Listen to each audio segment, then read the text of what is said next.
મોરબીના રહસ્યમય કૂવાનું ખુલ્યું રાજ, 3 દિવસથી ડોલી રહ્યું છે કૂવાનું પાણી. મોરબી જિલ્લાના વીરપરડા ગામે રહસ્યમય કૂવો સમગ્ર ગુજરાતમાં ચર્ચાનો વિષય બની ગયો છે. સતત 3 દિવસથી વીરપરડામાં કૂવો સમયાંતરે જાણે ડોલી રહ્યો છે. ટીવી સ્ક્રીન પર 3 દિવસના દ્રશ્યો જુઓ.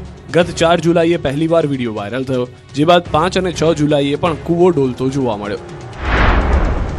રીતસરનું હિલોડે ચડ્યું છે. દ્રશ્યો ભયાનક લાગી રહ્યા છે, ડરાવી રહ્યા છે અને કુતૂહલ પણ જગાવી રહ્યા છે.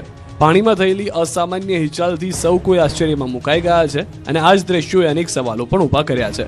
લોકો આ કૂવા પાસે જતા પણ ડરી રહ્યા છે. જોકે કેટલાક લોકોએ કૂવા નજીક જવાની હિંમત કરીને તેમાંથી પાણી પણ પીધું. આ ઘટનાએ સ્થાનિક ભૂસ્તરશાસ્ત્રીનું પણ ધ્યાન ખેંચ્યું છે. ભૂસ્તરશાસ્ત્રીએ તારણ કાઢ્યું છે કે કૂવાનું રિચાર્જ થવું પવનની ગતિ અને ભૌગોલિક કારણે આવું શક્ય છે. પવનને કારણે પાણી હાલક ડોલક થઈ રહ્યું છે. સાથે જ તેમણે સ્પષ્ટ કર્યું કે ભૂકંપ જેવી કોઈ પ્રવૃત્તિ પણ થઈ નથી. પથ્થરની અંદર આવેલા જે પોર સ્પીસીસમાંથી એર રિલીઝ થતી હોય અને ગ્રાઉન્ડ વોટર ભારે વરસાદ જ્યારે આવે ત્યારે આ બધી વસ્તુ નોર્મલ છે. અત્યારે આપણે જોઈ રહ્યા છીએ કે વિન્ડ વેલોસિટીના કારણે થાય છે, પવનના લીધે.